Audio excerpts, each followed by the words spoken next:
Merong trade offer ngayon itong NLEX Road Warriors dito sa Barangay Ginebra at sa Northport Batang-Pier. Tignan natin kung tatanggapin ito ng Gene Kings at ng koponan ni Coach Bonitan. Ganito pala ang gustong mangyari ng NLEX Road Warriors. Makukuha nila mula dito sa Barangay Ginebra itong si Sydney Onwubere at isasama itong si Stanley Pringle.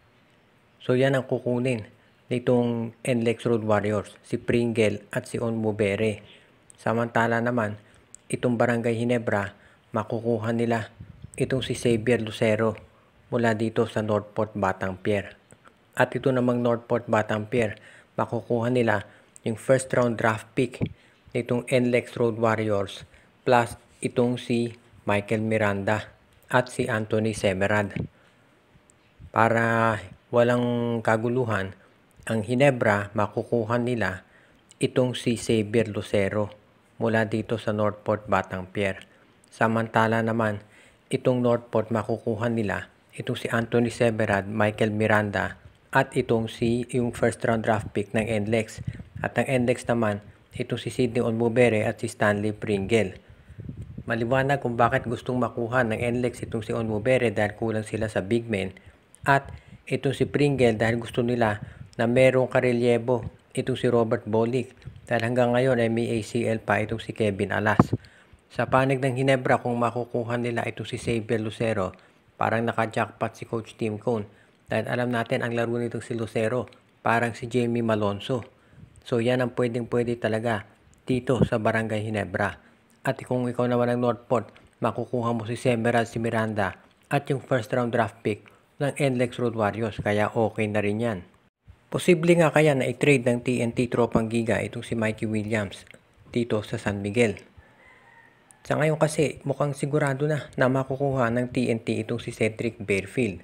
Dahil nga ayon dito sa mga lumalabas na reports, itong si RR Pugoy ay iti-trade nila sa Blackwater para do sa first round pick nito at ang kukunin nila ay si Barefield. So ang tanong ngayon, kapag nandiyan si Barefield, hindi na kinakailangan ng TNT itong si Mikey Williams. At alam naman natin, hindi na maganda ang relasyon ng TNT at ni Williams. So, posible kaya na i-trade itong si Mikey dito sa San Miguel. Dahil, ang San Miguel kailangan din ng point guard na makaka-score. Nakita natin yan ng finals, walang maipundar itong si Chris Ross at si Simon Enciso at si Terence Romeo ay injured. So, pwede na i-trade ng TNT itong si Mikey Williams dito sa San Miguel. Ang tanong na lang dyan ay kung sino ang magiging kapalit. Kasi siguradong dyan magkakatalo. Kung value talaga ng player ang titignan natin, siguro ang ka-equal ni Mikey dito sa San Miguel ay si CJ Perez. Pero hindi naman iti-trade ng San Miguel ito si CJ Perez dito sa TNT. At alam natin merong risk dito kay Mikey Williams dahil baka nga bigla itong umalis kung matrade naman dito sa San Miguel. Kaya hindi magpapakawala ang San Miguel ng mga ganyang player. Ang posibleng isang nakikitang senaryo dyan ng mga insider ay iti-trade ng San Miguel itong si Simon Enciso, si Jeron Teng at yung kanilang first round draft pick dito sa TNT Tropang Giga para kay Mikey Williams. Hindi pa natin natitiyak kung tatanggapin ito ng TNT. Pero tandaan natin dati, yung dating starting point guard nila na si Terence Romeo, tinrade dito sa San Miguel Beer kapalit ni David Semerad at nitong si Brian Heruela at ang isang first round pick. So pwede nga na yung ganyang senaryo ay mangyari ulit. Ayon dito sa lumabas na reports, mukhang makaka-jackpot ang Magnolia pagdating sa import nila. Dahil sabi ng Spin PH, ang magiging import daw nila ay ito si Glenn Robinson III, ang dating NBA Slam Dunk Champion. Alam naman natin na ito ay isang legit na NBA talent. So pag ito nakuha ng Magnolia, talagang masasabi natin na maswerte sila pagdating dito sa kanilang import. Alam natin na ang Magnolia lately magagaling naman talaga nakukuha niyang import. At kapag nagkataon itong si Glenn Robinson III ay isa to sa magiging, sabihin na natin posible na maka-jackpot sila pagdating sa performance. Alam natin na itong si Glenn Robinson, ang laro niya talaga dito sa NBA ay shooting guard. Pero sa height niya na 6'6", pwede siya na maging small forward o power forward dito sa PBA. Naglaro ito sa Minnesota, sa Philadelphia, Indiana, Detroit, Golden State at sa Sacramento.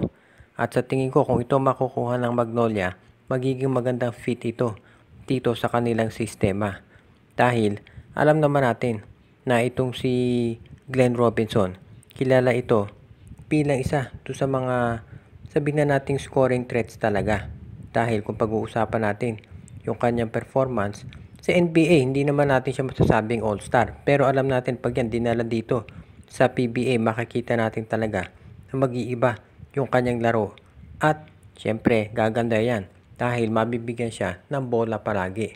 Ang tanong na lang ay kung mag-fit itong si Robinson dito sa laro ng Magnolia. Pero sa tingin ko, as long as walang attitude problem ito si Robinson, magiging maganda yung fit para dito kay Coach Chito Victorero. Kaya sa tingin ko, magiging okay na okay ito para sa Magnolia.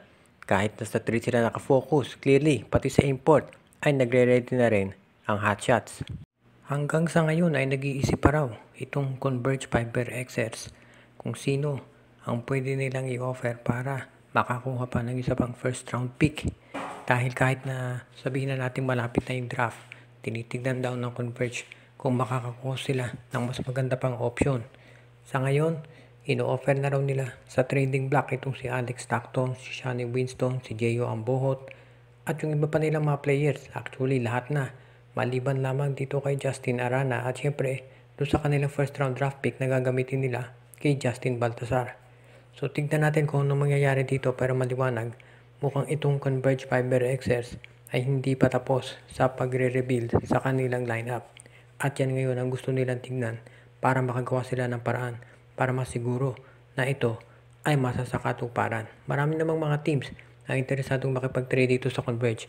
Pero syempre, titignan din nila yung performance ng mga nasabing players dito sa darating na draft, lalo na yung mga rookies na mag-a-apply. Nandiyan pa rin kasi yung mga unrestricted free agents na available. So, yan ang dahilan kung bakit medyo nahaantala itong movement ng Converge. Gusto nilang gumawa ng paraan para masiguro na sila ay magiging mas competitive sa darating na mga conference. Pero, syempre, yung ibang PBA teams, ganyan din ang plano kaya hindi pa natin natitiyak kung merong kakagat dito sa ino-offer ng Converge. Alam ko maraming mga teams gusto makuha itong si Winston, si Stockton at si Ambohot. Pero, depende rin kasi yan kung anong draft pick ang makukuha nila. Ideally, ang gusto ng Converge sa Blackwater pero mukhang naipangako na yan dito sa TNT Tropang Giga. At yun naman sa Terra Firma Jeep, mukhang itong mabibigay yan dito sa Ginebra o kaya Magnolia. Malay natin baka sa San Miguel pa nga. Kaya hindi pa natin masasabi kung makukuha ng Converge yan. So, ang malawang target talaga nila ay yung sa Phoenix na draft pick dahil yung sa Northport, mukhang sa Ginebra din yan mapupunta. Kaya medyo limited ang options nila ngayon. Shoutout kay Joseph Pineda, Donel Santiago, RG Bueno at Dalina family, Edwin Carmona Jr., Joshua Giray, Espejo at Rosales family, Ronald Barbosidad, Rico Olarte, RG Bueno at Dalina family, Anthony Alon family. Binabati din natin si Jonald Malyari, si Romeo Conchada, Katsakino Dukusin, Judy, Edwina, Shaina, Carl, Jaira at Jonah Villarosa, OG, Len, Gio at Gia Santillana at Taglay family, si John Ray Marquezuela, Eduardo Monsales, Roman de la Cruz Agustin, Ireneo Salangsang, si Alicia Garcia. Binabati din natin si Carl Alarcos, Juan Solegue, Eduardo del Rosario, pati na si Michael D, si Junjun, Angie, Patpat at P-Boy Matas, si Anthony Alon family, si Jason Mendoza, Enju at ang iba pa nating taga-subaybay.